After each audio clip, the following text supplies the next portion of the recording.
The night Rhaenyra tore her only dress for a stranger, she did not yet know she was binding her wrists to a throne.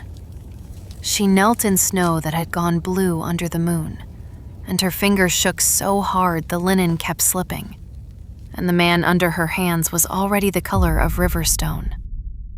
What she did not know, what no one at the way station knew, was that the kindest hands in their small frozen world had been the ones emptying the road of travelers all winter long, and that the half-dead vagrant breathing wet against her throat was the only living creature within 50 miles who had come specifically to find out why.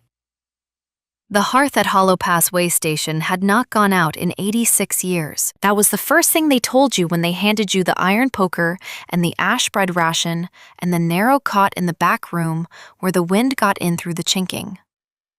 Rhaenyra had been told it on a thaw morning 4 winters ago by Tyrell the Keeper, who had wrapped her raw red hands in goose grease and old wool and said, "Child, you keep that fire alive, and the fire will keep you alive, and that is the whole of the contract here."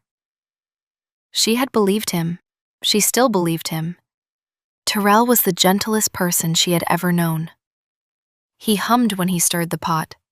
He left the heel of the loaf for her without ever saying so. He had a habit of touching the door frame with 2 fingers as he passed under it, the way old men do when they have outlived their gods and want to be polite to whatever might be left. Rhaenyra loved him the way a half-feral cat loves the one hand that has never struck it, which is to say, with a wariness that looked from the outside like devotion. She was a fire tender because she had failed to be anything else. Her clan, the small, bone-thin Vale who held the bottom step of the mountain shifter's ladder, expected their young to break into their second skin by the 17th summer, and Rhaenyra's 17th summer had come and gone with nothing inside her stirring at all. Her mother had wept. Her father had not looked at her for a season. The elders had used the word broken in that careful, soft way that meant final. They had sent her up the pass to Hollow Pass because the post was empty, because the post was always empty, because no one with a wolf in them would take a job that paid in ash bread and frostbite. She had walked the road alone in her best dress, which was also her only dress, a thin gray linen thing her aunt had dyed with iron water and sewn for her 10th name day and let out twice since. She had arrived with the hem in tatters and her feet bleeding into her boots, and Tyrell had opened the door and said, "Well, you came." And she had cried, and he had pretended not to see. 4 winters. 4 winters of feeding the great black-mouthed hearth, of breaking ice off the lintel, of carrying water from the spring that ran even in the killing months, of counting cordwood by lantern light because the ration was strict and Tyrell had taught her that the wood in the shed was not hers, was never hers, belonged to the road and the travelers and the long memory of the pass. She had learned to sleep with her back against the warm stones of the hearth wall. She had learned to chew ash bread slowly so the hunger would not notice her. She had learned that travelers came down the pass in autumn, thick as starlings, and in spring like the first green shoots, and that in winter the road went quiet, and that the quiet was simply the way of the mountain. She had not, in 4 winters, learned to ask why so few of the winter travelers ever reached the next way station down. She had heard the rumors. Of course she had. Wendy, the tinker's girl from the lower village, had ridden up in autumn with letters from the lowland clans and had leaned in over the table and whispered, "Wren, they say people vanish on this road. They say it eats them." And Rhaenyra had laughed because Tyrell was in the next room humming over the broth, and because the idea that this hearth, this old man, this gentle place, could eat anything was so absurd it made her throat tight with the wrong kind of feeling. "The road is hard," she had told Wendy. "The road is just hard. People die on hard roads. That is not the road's fault." Wendy had looked at her a long moment and said, "Wren, you are the kindest fool I know." And Rhaenyra had taken that the way she took most things, as a blow softened by love. So when she opened the way station door on the night of the second blizzard and found a man face down in the drift not 3 strides from the lintel, her first thought was not murder. Her first thought was that the wind had been so loud she had not heard him fall. Her second thought was that he was already dead because he was not moving, and the snow had begun to seal over the back of his coat the way snow seals over a stone. Her third thought, when she rolled him with both hands and felt the faintest catch of breath against her wrist, was that Tyrell was asleep, and that the wood in the shed was rationed, and that her dress was the only thing she had that could be torn. She dragged him inside by his collar, because she was small and he was not, and because shifters built like him did not usually let themselves be dragged by anyone, and the fact that he could be dragged at all told her how close he was to the end. She got him over the threshold. She got the door shut against the wind that tried to come in after him as if it were not finished with him yet. She got him onto the hearth flags, where the warm stones could begin the slow work the fire alone could not do fast enough. And then she looked at him properly for the first time. He was tall, even folded on the floor, and he was younger than she had expected for a man so far gone. Maybe 30, maybe a hard 30. And his face under the snow crust was the kind of face that did not belong on a vagrant. The bones were too even. The jaw under the frozen beard was too clean. His hands, when she peeled the rag mittens off them, were not the hands of a man who had begged through 3 winters in a row. They were scarred, yes, and calloused, but the scars were old and disciplined, and the calluses were on the inside of the fingers where a sword sat, not on the pads where a bowl was held out. She filed this away the way she filed everything that did not fit her life. Quietly, without conclusion. And then she set to work on the frostbite, because whatever he was dying on her floor, and she had not let anything die on her floor in 4 winters of trying. She tore the first strip from the hem of her dress with her teeth, because her fingers were too cold to grip. She wrapped it around his right hand, the worst one, the one that had gone the color of old wax. She tore the second strip from the side seam, where the linen was thinnest from years of sitting, and she bound his left. She tore the third from the bodice and pressed it to his cheek where the skin had begun to split white. She kept tearing. She kept tearing past the point of modesty, and past the point of warmth, and past the point where the dress was a dress at all, until what was left of it on her own body was a kind of gray shift that ended above the knee and gaped at the shoulder, and the rest of it was wound around him in long pale ribbons, like a winding cloth that had decided, at the last moment, to be a bandage instead. She did not think about what it meant that she was giving him the cloth that was the difference between her surviving the season and not. She thought about his breath catching properly under her palm. She thought about the way the gray was leaving his lips. She thought, when she was done, that she should bank the fire so he would not chill again in the small hours, and that she should not, under any circumstance, take from the woodshed, because Tyrell had said the wood was not hers, and Tyrell was the kindest person she knew. And the kindest person she knew had to be right about something. So she lay down beside the stranger on the hearth flags, in what was left of her dress, and she pressed the warm length of her own body against the cold length of his, because her body was the only fuel she had left to give.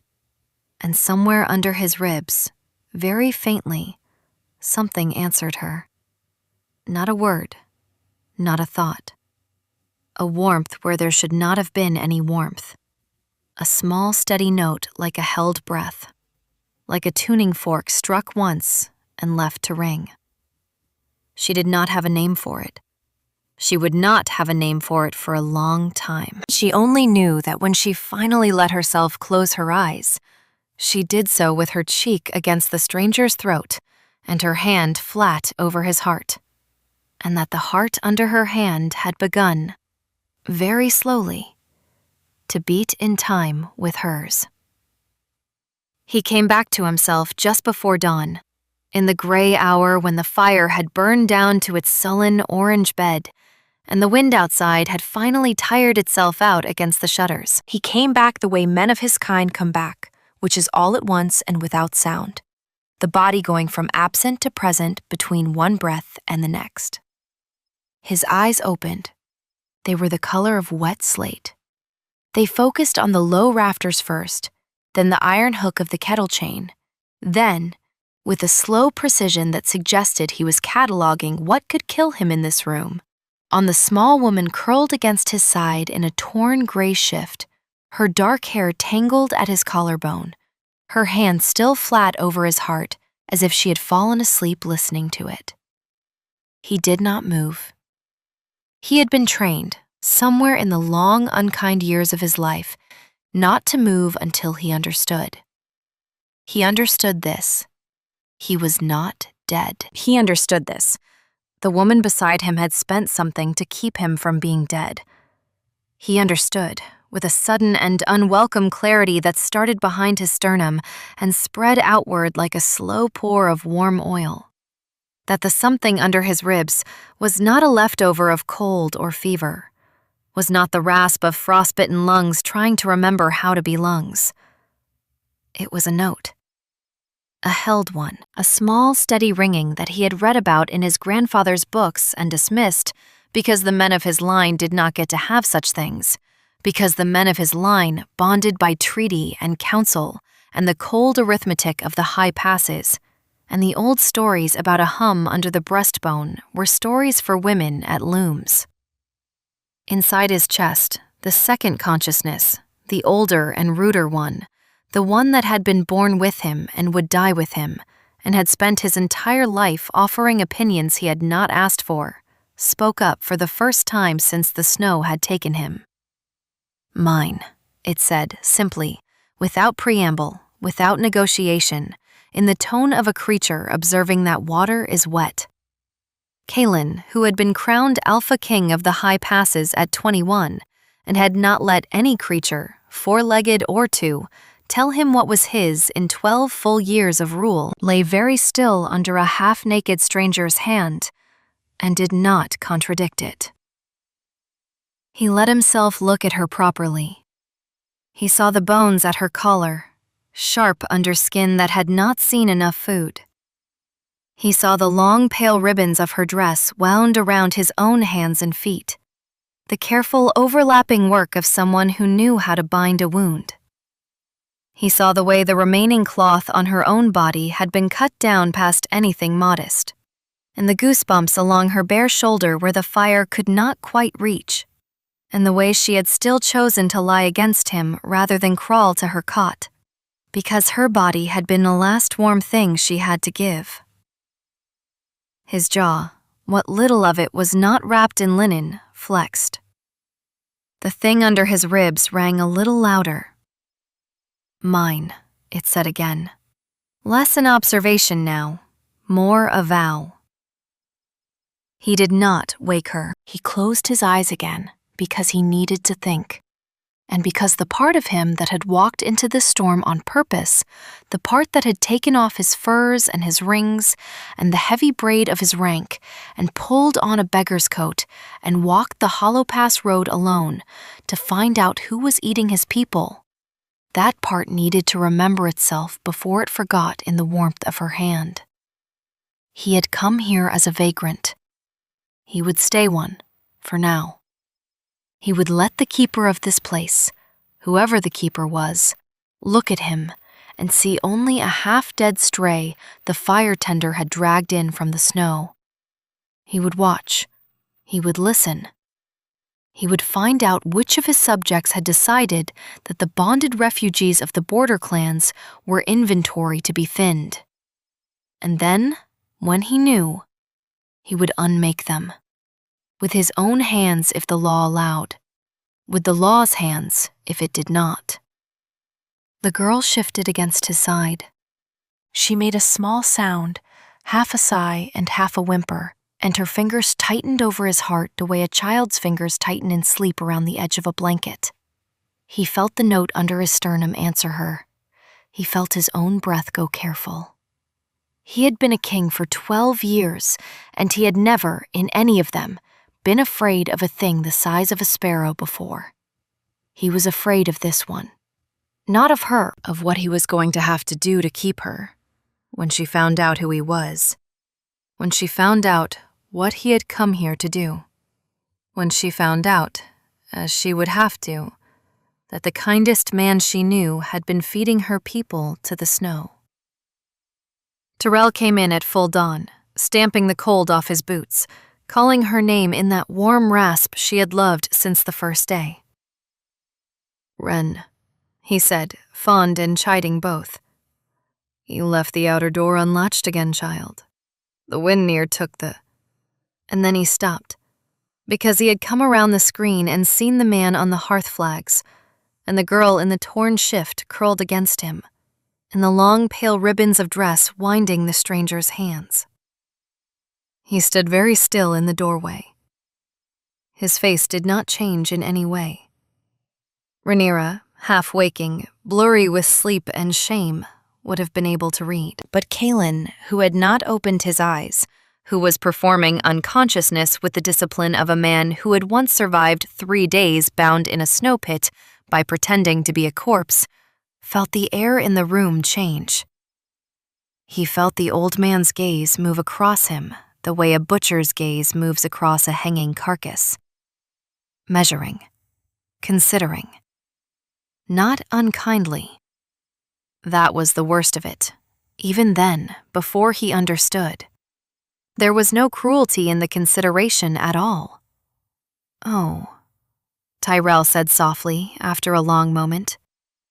"Oh, child, you found another one." Rhaenyra sat up too fast and the room tilted. She clutched what was left of her dress around her with one hand and pushed her hair out of her face with the other and tried to explain in a tumble of words she would not remember later. He was in the drift, Keeper. He was already going. I could not leave him. I did not take from the shed, I swear it. I used my own cloth. Look! I did not take any wood that was not already burning." Tyrell crossed the room slowly and knelt down beside her and put one gnarled, gentle hand on her shoulder, and the other hand, the same hand that had once wrapped her own frostbitten fingers in wool, on the stranger's forehead. He checked for fever. He checked, with the absent competence of a man who had done it many times, for the slow, weak pulse of a body that had spent too long in the snow. His mouth pursed. He nodded to himself. "You did right," he said, and Rhaenyra's whole chest unclenched at the words, because she had not known until then how badly she had needed him to say them. "You did right by your own cloth, child. That was well done." He patted her shoulder. He looked at the stranger again. He did not move his hand from the man's forehead. "He is far gone," Tyrell said quietly. "He is very far gone, Wren. You know that. You have seen it before. Sometimes the road takes them and we only catch the end of the falling. The kindest thing." And his voice was so soft, so practiced, so full of a sorrow that sounded entirely real because it was entirely real. "The kindest thing, sometimes, is to let the falling finish." Rhaenyra did not understand him at first. She blinked at him. She said, "But he is breathing, Keeper. He is warming. Look, his color is coming back. I can hear his heart. It is steady. I can feel it." Tyrell smiled at her the way he always smiled at her, as if she were a small, bright thing he had been entrusted with and was failing in some quiet way to deserve. "Hush, child," he said. "You are tired. Go fetch the cold tea from the back shelf, the little brown jar. He needs it for the chill in his blood. Go on now. Go." She got up because she always got up when he asked. She went, on legs still trembling from the night, into the back room, holding her torn dress to her chest, and she found the shelf, and she found the jar, the little brown one, The one she had seen Tyrell use perhaps 3 times in 4 winters, always on travelers who had come in too far gone to save, travelers who had then, mercifully, stopped suffering in their sleep before morning. She had thought, those times, that the tea was a kindness for the dying. She had been told so. She had believed it. She picked up the jar, the little brown jar with the cork sealed in red wax. She turned to carry it back to Tyrell, and she stopped, with her hand on the doorframe, because behind her in the main room, she heard the keeper's voice go soft and crooning, the way it went when he was tending a hurt thing, and she heard him say, almost to himself, almost like a lullaby, "There now, traveler, there now. The road is hard, but it does not have to be long. The snow is a clean way to go, cleaner than the slow one. You rest now. You let old Tyrell help you rest." She stood in the doorway with the jar in her hand, and the world went very quiet. She thought, that is what he says when he is tending the dying. She thought, that is what I have heard him say 4 times in 4 winters. She thought, almost without meaning to, the way a stone falls down a well without meaning to. 4 times in 4 winters. And then she thought, Wendy, in the autumn, leaning over the table. Wren, they say people vanish on this road. She thought, the heel of the loaf he leaves for me. She thought, the way he touches the doorframe with 2 fingers when he passes under it, like a man apologizing to a threshold. She thought, no. That is not what this is. She thought, I am tired. Tyrell said I am tired. I am imagining things. Take him the tea, you fool. Take him the tea. And her hand, the hand around the little brown jar, did not move. In the main room, on the hearth flags, the stranger she had not yet been told was a king opened his slate-gray eyes aslit, looked up into the gentle, worn face of the old man bending over him with a cloth and a small wooden cup, and felt, very precisely, the cold edge of understanding slide into place under his ribs. The note that was Rhaenyra sang a thin, frightened note from the next room. The wolf in him, the second consciousness, the rude one, said very softly, "Oh." Rhaenyra walked back into the main room with the jar still in her hand and the cork still sealed in red wax. She did not give it to Tyrell. She stood in the middle of the floor in her torn dress and said, in a voice she did not know she had, "What is in this jar, keeper?" Tyrell looked up at her. His face was the same face it had always been. That was the part she would remember after. That the face did not change. That was the worst of it, and would always be the worst of it. That the kindest man she knew looked at her with the same fondness he had always looked at her with, and said, "Child, that is mercy. That is all that is in there. That is only mercy. Give it here. The poor thing is suffering. You know I cannot bear to watch a thing suffer." She did not give it to him. Her hand tightened around the cold glass. She said, "How many?" Tyrell tilted his head, his brow furrowed in the small, puzzled way of an old man who has been asked a question in a language he half understands. "How many what, child?" he said. "How many travelers?" she said. Her voice was shaking. She did not know it was shaking. She knew only that the room was very small and the fire was very loud, and the man on the hearth flags had not closed his eyes again, was watching her with a stillness that was not the stillness of the dying.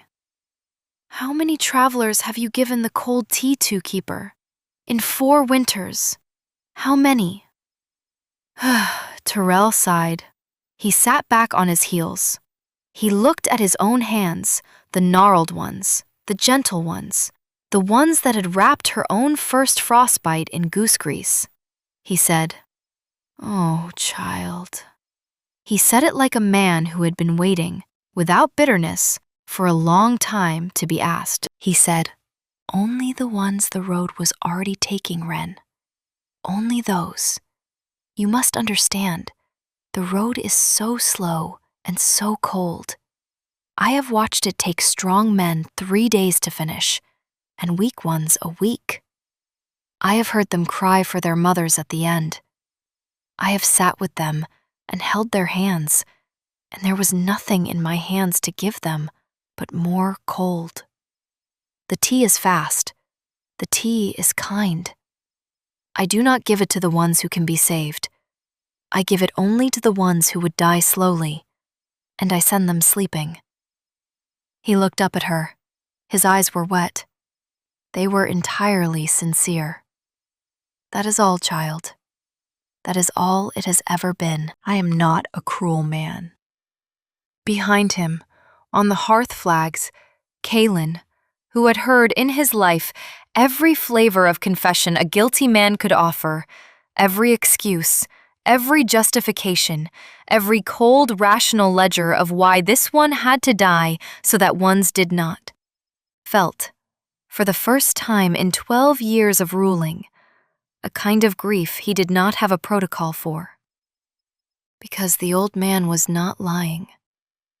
The old man believed himself entirely. The old man had been, in his own broken accounting, gentle. And Kaelin, who had come up this road to find a schemer, found instead a sorrow shaped like a small bent man with goose grease on his hands, and understood with a dropping cold certainty that he was going to have to take the old man's life anyway, because sincerity did not bring the dead back, and because somewhere down the pass, there were mothers still waiting on letters that would never come. Rhaenyra said, "But he was not dying." Tyrell looked at her with great patience. He said, "Child, he was blue to the bone when you brought him in. You felt it. You held him. You know." "He was not dying," Rhaenyra said again, and her voice was steadier now, because something in her was steadier now, because the note under her ribs, the small ringing note she did not have a name for, had begun very quietly to burn. "He was cold, Keeper. He was very cold, but he was not dying. I warmed him. I bound him. His color came back. His heart is steady. I can hear it from across the room." "You did not check him to see if he could live. You checked him to see if he could be allowed to." Tyrell's face at last did something. It was small. It was almost nothing. The fond, patient smile slipped, just at the corners, and underneath it for a flicker of a second was a face Rhaenyra had never seen before. A tired one. A frightened one. The face of a man who had been alone with his own arithmetic for a very long time, and had not expected, ever, to be made to defend it out loud. Then the gentle face came back. "Child," he said, very softly, "give me the jar." She did not give him the jar. "I said, child, give me the jar." Rhaenyra looked at the man on the hearth flags. The man on the hearth flags looked back at her. He did not move. He did not speak. He only lay there with her bandages on his hands and her dress in ribbons around his wrists, and his slate eyes held hers, and she felt, across the space between them, the small ringing note in her chest catch fire and become a small ringing flame, and she understood, without understanding, that whoever this man was, he was not going to let her die in this room for refusing to hand over a jar. And she understood, with a slower, colder knowing, that until this moment she had been the one keeping him alive, and that from this moment forward it was going to be the other way around. She stepped back. She put the jar on the high shelf behind her, where Tyrell's bent back would not let him easily reach. She said, "No, Keeper." Tyrell stood up slowly, His knees cracked. He looked for a moment like the small, bent old man who had wrapped her hands in goose grease 4 winters ago, and her heart broke in a way she would not understand for days, because she still loved him, even now, even with the jar between them, even with the shape of the truth standing in the room with its bare shoulders showing. He said, "Ren, you do not understand what you are doing. I am trying to be merciful. I have always been merciful. You of all people should know that. I was merciful to you, child. I took you in when your own clan would not have you. I fed you when the road was thin. I did not let the winter have you. You owe me." And there was the slip he had not meant to make, the small, ugly word, "owe." And they both heard it land in the room like a coin dropped on stone. And Tyrell flinched, because he had not meant to be the kind of man who said "oh" to a girl in a torn dress. And Rhaenyra flinched, because she had not, until that word, fully believed he was capable of being one. She said, very quietly, "Get out of this room, Keeper. Go to your cot. Sleep. We will talk in the morning. I will not give you the jar tonight. I will not let you near him tonight. In the morning, we will go down the pass together, and we will tell the lowland clans what has happened here. All of it. Yours and mine. We will let them decide. That is the kindest thing I can do for you, Keeper. That is the only mercy I have." Tyrell looked at her for a long moment. His eyes were still wet. He said, almost to himself, "Oh, child. Oh, Rhaenyra. You have always been too soft for this post. I worried about that, you know, from the first night. I worried the cold would take you slow. I have been kinder to you than you understand." And then he turned, slowly, and he walked past her, past the hearth, past the man on the flags, and he went into the back room where his cot was, and he shut the door behind him with the same gentle 2-fingered touch he gave every threshold. And Rhaenyra stood in the middle of the floor, with the firelight on her bare shoulders, and began, finally, to cry. Because the kindest man she had ever known had just told her, without seeming to know he was telling her, that he had thought about feeding her the tea, too. She did not sleep that night. She sat on the hearth flags with her back against the warm stone and her knees drawn up and the jar in her lap, and she watched the door of Tyrell's room, and she watched the rise and fall of the stranger's chest, and she watched the fire eat down its bed of coals, one slow tongue at a time. The stranger watched her back. He did not speak for a long while. When he did, his voice was lower and rougher than she had expected, the voice of a man whose throat had been frozen too recently to trust itself.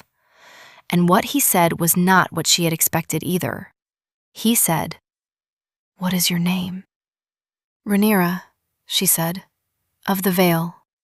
He nodded once, very slightly, against the stones. "Rhaenyra of the Vale," as if he were tasting the syllables to see whether they would hold weight. He did not yet give her his. He said instead, "You will not go down the pass with him in the morning." She looked at him. The firelight was on his ruined face, on the linen across his cheek, and his eyes in that light were not gray at all, but the color of storm water catching sun. She said, "Why?" He said, "Because he will not let you reach the bottom."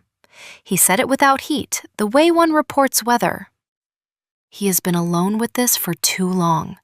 He has named it mercy. You have just told him you will not let him have his mercy. Tomorrow on the road, he will make sure the road takes you slowly, the way he believes it should, and he will weep while he does it, and he will tell himself he was kind. You cannot walk down that road with him, Rhaenyra of the Vale. Not him. Not alone. Rhaenyra put her face in her hands. She said into her palms, Then what? Then what am I supposed to do? He was the only. And she could not finish the sentence because the sentence ended in family, and the word was too big to say out loud.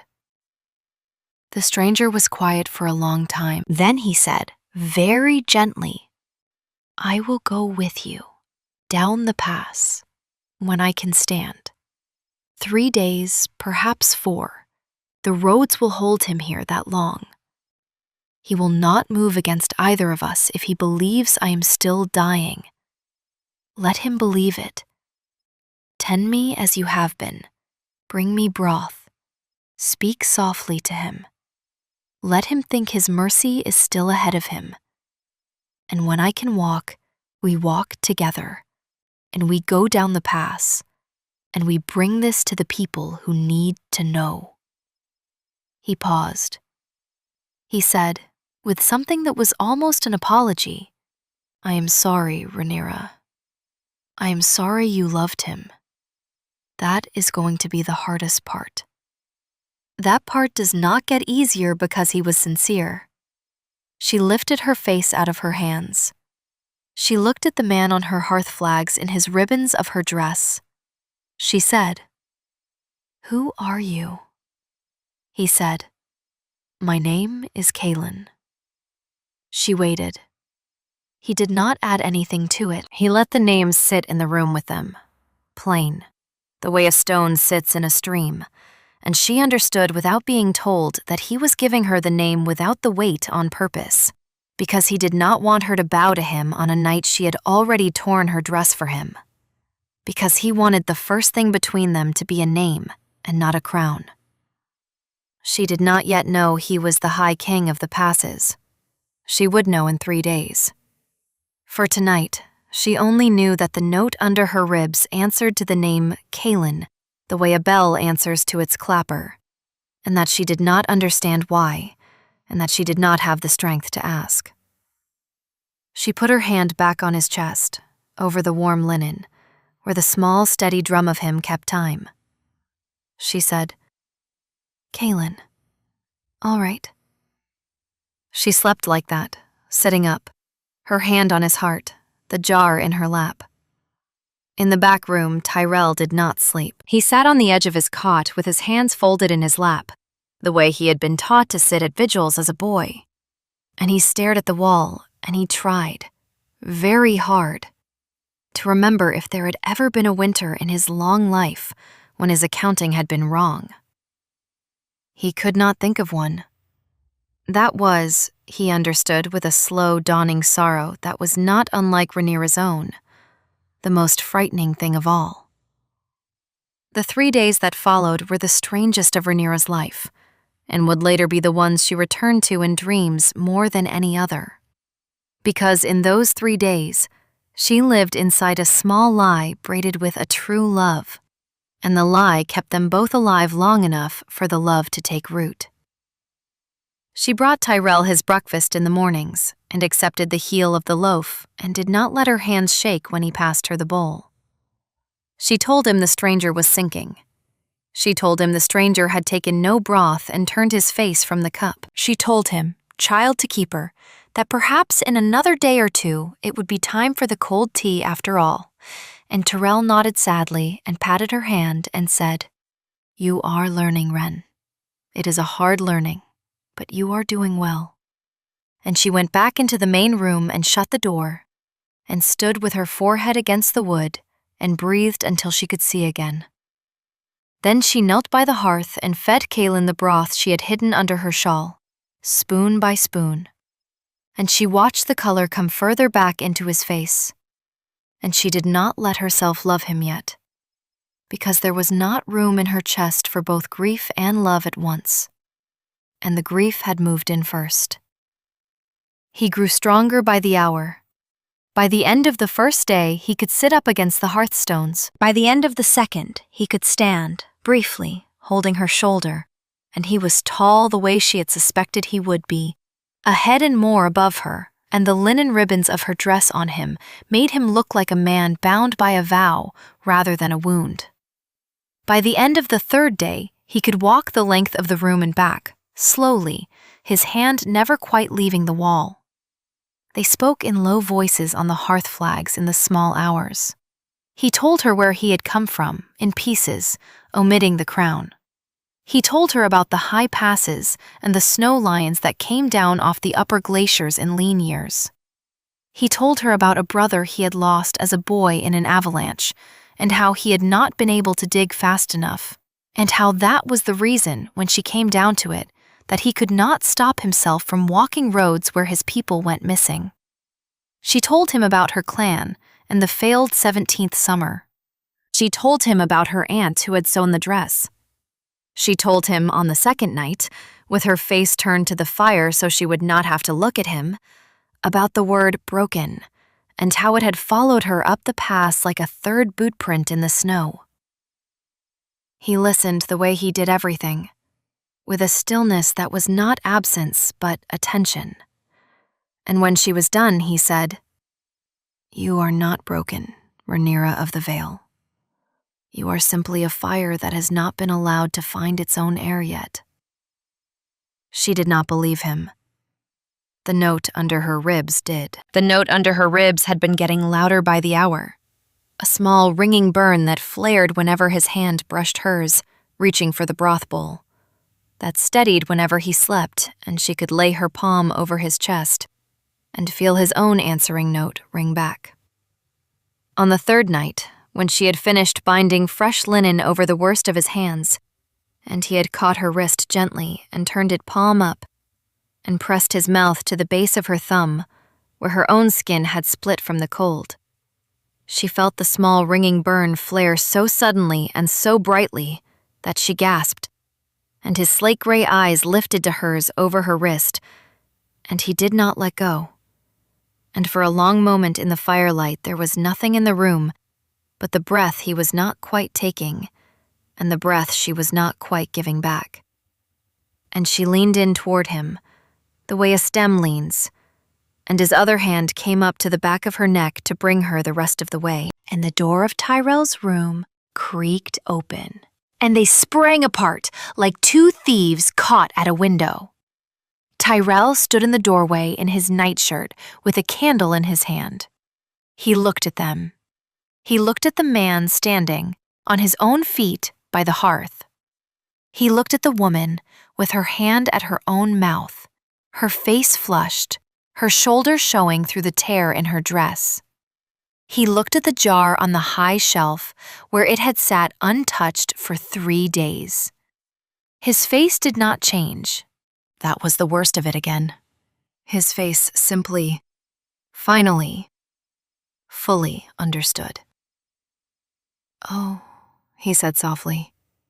"Oh, Ren, you should have given me the jar." It happened fast after that, the way these things do. Tyrell turned and was gone from the doorway before Rhaenyra could speak, and Kaelin was already moving, lurching across the floor on legs not quite ready to hold him, catching her wrist and pulling her after him toward the outer door, because the back room had only one door, and that door was now closed, and they did not know what the old man was reaching for inside it. They got into their boots. They got into Kaelin's recovered furs, which had dried by the fire all 3 days, and Rhaenyra's heavy outer cloak, and the small pack she had been quietly putting aside since the first morning. They got out the door and into the snow, which had begun to fall again in the soft, thick way that meant a long night. Tyrell came out behind them faster than a small, bent old man had any right to come out of a back room. He had the iron poker from the hearth in one hand and a small clay flask in the other, and his face in the lantern light he had brought with him was not cruel even now, was still the face Rhaenyra had loved, was still soft with sorrow, and he said, "Child, please, please come back inside. Do not make me chase you on the road. The road is so unkind out there. Let me make it kind for you. Let me make it kind." Kaelin put himself between Tyrell and Rhaenyra. He did it without thinking, the way he had done other things without thinking in his life. The way he had stepped between his younger brother and a falling slab of ice as a boy, and not quite been fast enough. He was still weak. His legs were still wrong. He raised one bandaged hand. He said, "Keeper, stop." Tyrell did not stop. Tyrell came on with his lantern and his poker and his small flask and his terribly gentle face, and he said, almost crooning, "I am sorry, traveler. I am so sorry. I tried to be kind to you. You have to understand. I have been the only kindness on this road for 40 years. I cannot let you take her down into a hard, slow death just because you have warmed up enough to be greedy about it." And Kaelin lunged for the poker, and his weak hand missed, and Tyrell swung. Not at Kaelin, but past him, at Rhaenyra. Because Rhaenyra was the smaller target and the slower one, and the one Tyrell believed, with the whole of his broken heart, that he was saving. The poker came down. Rhaenyra saw it come. She did not run. She did not run because her feet were rooted in the snow, and because she had spent 4 winters being told she was broken, and she had not, in any of those winters, learned how to dodge. The note under her ribs, the small ringing burn, the thing that had been growing all 3 days, opened all at once like a hand opening. What came out of her was not flame in the way the fire on the hearth was flame. It was a sheet of pale gold light, low and warm, the color of the inside of a loaf of bread broken in half. And it rose up out of her chest and out of her hands and out of her open mouth all at once. And it went between her and Tyrell like a held breath. And the poker struck the light and shivered and bent. And the lantern in Tyrell's other hand split along its seam. And the small clay flask in his fist cracked clean across. And whatever had been inside it, a dark oily liquid that smelled of metal and old herbs, poured down over his hand and his wrist and into the snow at his feet. Tyrell stumbled back. He looked at the pale gold light. He looked at Rhaenyra, whose own eyes had gone the color of a held lamp, whose hair was lifting in the warm wind that was coming off her, who was standing in the snow in her torn dress, with her hands open and a sheet of light between her and the keeper she had loved. His mouth opened. He said, "Oh." He said, "Oh, child, look at you." He said it the way a man says the first thing he ever says that is true.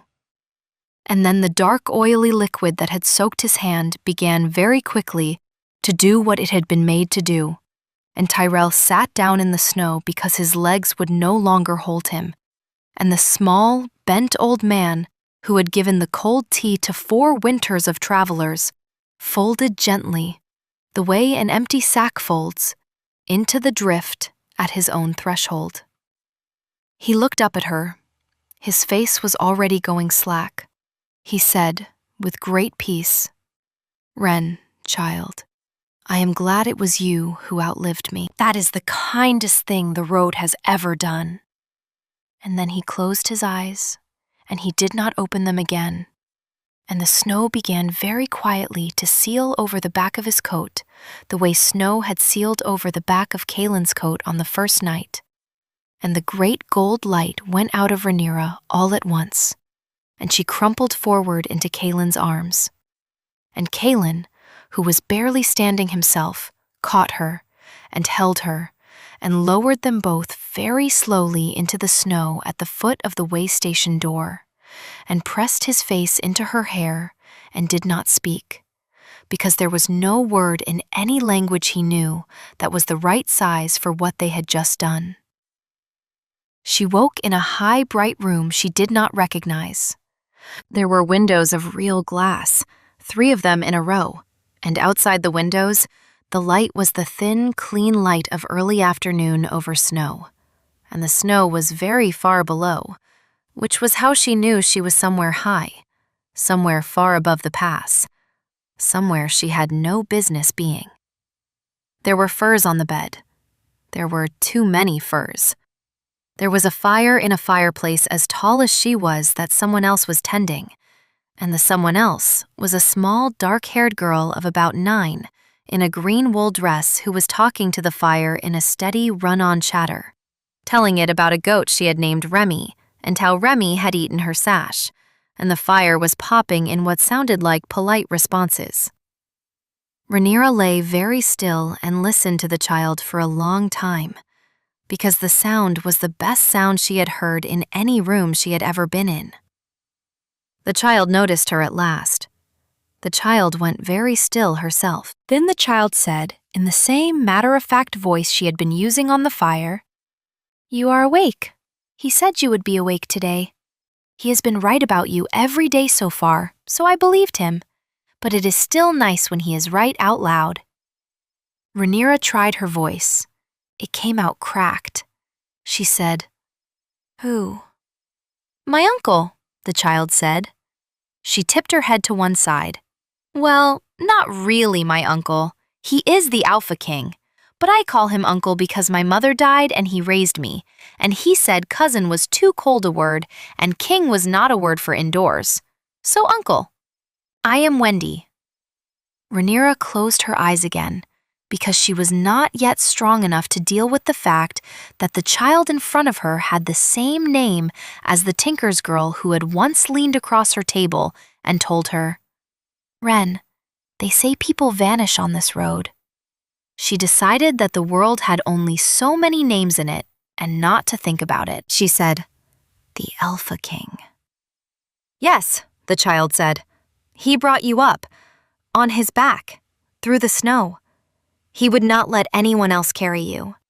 He said you had carried him first, so..." He was very stern about it.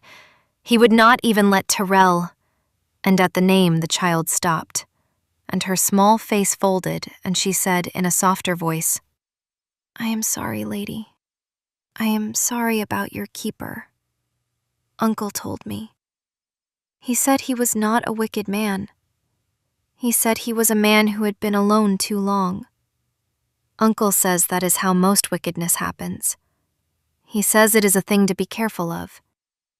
He said I should tell you, if I saw you before he did, that he is not far. He said I was not to scare you. I do not think I am scaring you.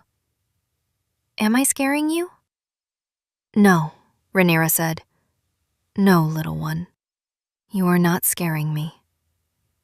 The door opened then, very quietly, and Kaelin came in. He was not in beggar's rags anymore. He was in a long, dark coat with silver at the collar and a heavy braid down one shoulder she had not seen on him before. And the linen ribbons of her dress were not on his hands anymore, but folded, she saw with a soft shock, on a small table by the bed, washed clean, kept. He stopped in the doorway when he saw her eyes were open. He did not speak. He looked at the child, and the child, with the great competence of children who have been raised in courts, understood and slid down off the hearth and bobbed to Rhaenyra and said, "Lady, I will go and tell the kitchen you are awake. They have been waiting to send up broth. Uncle, do not tire her," and slipped past him out the door and pulled it gently closed behind her. Kaelin came to the side of the bed. He sat down on the edge of it slowly, because he was clearly still not quite well himself, and the strip of his cheek that the frostbite had taken was scarred now, a pale ridge from temple to jaw. And she saw him watch her see it. She reached up, without quite deciding to, and put her hand against it. He closed his eyes. She said, "Kaelin." He said, "Rhaenyra." She said, "You are the king." He said, "Yes." She said, "You walked into the snow without your name to find out who was killing your people." He said, "Yes." She said, "You found him. Us. Me." He said, "I found you. The rest came after." She was quiet for a long time. The note under her ribs, which she now had a small private name for, was ringing very softly, the way a bell rings when no one has struck it but the air around it has moved. She said, "The light. The gold light. What was it?" He said, "It is yours. It has always been yours. The veil in the old books are called the lamp bearers. It is a very old line. Your people forgot." He paused. He said, "I think your keeper knew," at the end. I think that is what he meant when he said, "Look at you." She did not cry. She had cried in the snow, and she had cried on the road up, and she had no more crying in her today. She only said, "I loved him, Kaylin. I loved him, and he was wrong, and I cannot make those two things be one thing." Kaylin took her hand. He turned it palm up the way he had on the third night and looked at it as if he were reading something written there.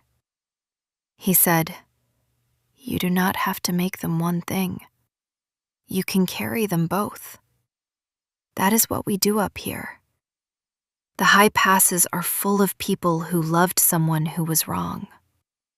He paused, and the corner of his mouth moved in something that was not quite a smile, but was close to one.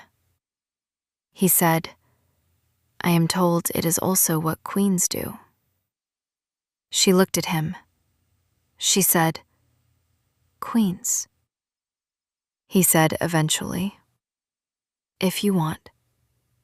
Not soon. Not before you have eaten something and slept in a real bed and walked in a garden and yelled at me at least twice. But eventually, if you want.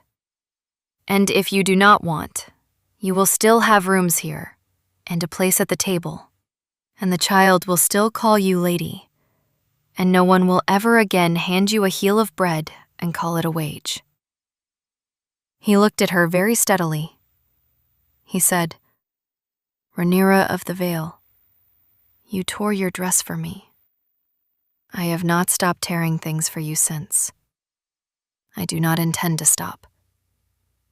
She did not answer with words. She lifted his bandaged hand to her mouth and pressed her lips to the base of his thumb, the way he had pressed his to hers on the third night by the hearth.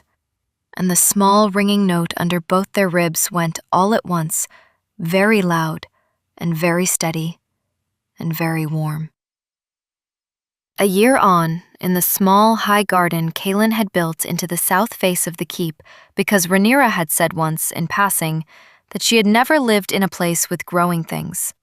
The child Wendy was teaching a goat named Remy not to eat the sashes off small queens' dresses. The goat was not, by any honest accounting, learning. Rhaenyra was kneeling in the herb bed in a green dress of good wool with the hem already muddy, because she did not own a dress she did not eventually mud. Because some habits do not die. Her belly under the green wool had begun, very recently, to round. Kaylin was sitting on the low stone wall watching her the way he watched her most mornings, which was to say, with the patient attention of a man who had decided long ago that this was the thing he wanted to be looking at when he died. The pale ridge along his jaw caught the sun. The braid down his shoulder caught it too. He was holding in one hand a small folded square of gray linen that he had carried in an inside pocket every day for a year. He did not unfold it. He did not need to. He knew where every tear in it was. Rhaenyra sat back on her heels. She pushed her hair out of her face with the back of her wrist, leaving a streak of dirt across her temple. She looked up at him. She said, "Tyrell would have liked this garden." Kaylin was quiet a moment. Then he said, "Yes, I think he would." Wendy, behind them, said indignantly, "Remy, no, that is the queen's sash." And Remy, who did not care about queens or sashes, ate it anyway, and Rhaenyra laughed. A real laugh. The first kind that had come back to her, and Kaylin closed his eyes for a moment to listen to it. There is something about Terrell's last words that I have not been able to stop turning over since I first heard this story. He said he was glad it was Rhaenyra who outlived him. He said it was the kindest thing the road had ever done. He believed, all the way down to the bottom of himself, that he had been a kind man. If you had been Rhaenyra on that threshold, with the jar in your hand and the firelight on your shoulders, and the man you loved like a father asking you to give it to him, what would you have done? I would love to know what you think. See you in the next story.